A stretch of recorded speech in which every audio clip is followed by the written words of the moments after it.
So I'm here with Joseph from Familiar Games with one of his games he's showcasing today, which is called Mageling. You want to tell us a little bit about the game? Sure. Mageling is an adventure dice game for 1 to 4 players that plays cooperatively or competitively. Okay. And the core mechanism is called dice, I call dice activation. So Okay. basically, you are rolling these custom dice, and you get a reroll. And let's see, I'll keep this and re-roll these.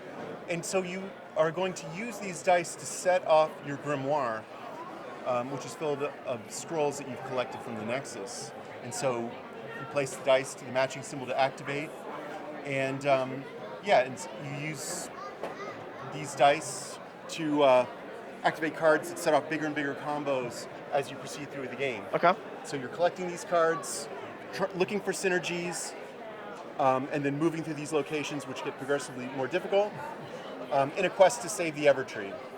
Because sort of evil clan of sorcerers is draining the Evertree of its life force to awaken these ancient ones. Okay. And it's inspired by roguelike games, Okay. especially deck building games, where you have very difficult challenges, difficult monsters, but your powers are also increasing, and so you can get big combos and still not have enough to beat the final boss. Gotcha. And you mentioned it was like 1 to 4 players, so it sounds like as a single player, still the object's the same. You're trying to save the tree, defeat the bosses, and then obviously build your synergy along the way. Yes, it scales from 1 to 4 players, and it sets up in the same way regardless of the player count, and it's balanced equally through the 1 to 4. But you also have a competitive mode. Okay. So you can play solo and kind of learn the game and get your skills and start to understand how the dice can be manipulated, and then apply that to a competitive game. Okay, so so it's not necessarily co-op, like it actually could be like against each other. It's either or. Okay.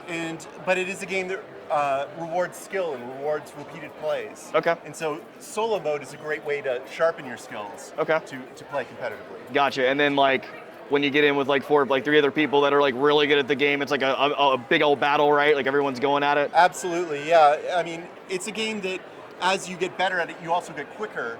Okay. And learn how to work with a team better. And so I always recommend as people get better and better, the 3 and 4 player modes get better and better with your skill. And so when you see players who really know how to work together as a team, it's really amazing. Okay. So is it like you build all your powers up and then like one time it's like, bam, I just dropped down like all this power? Or is it more like you kind of build that attack as you're going through? It's an engine building game. So Okay. every turn you're going to be getting a bigger and bigger engine, and you're going to be finding new synergies. And so it's a progression, and some cards are going to combo really well, and you're going to get big results. But the locations are going to be scaling up as well. Okay. And the types of challenges are going to be different every time you play. So you never know what you're going to need to beat the final boss. Makes sense. So if our viewers want to pick this game up, where can we find it?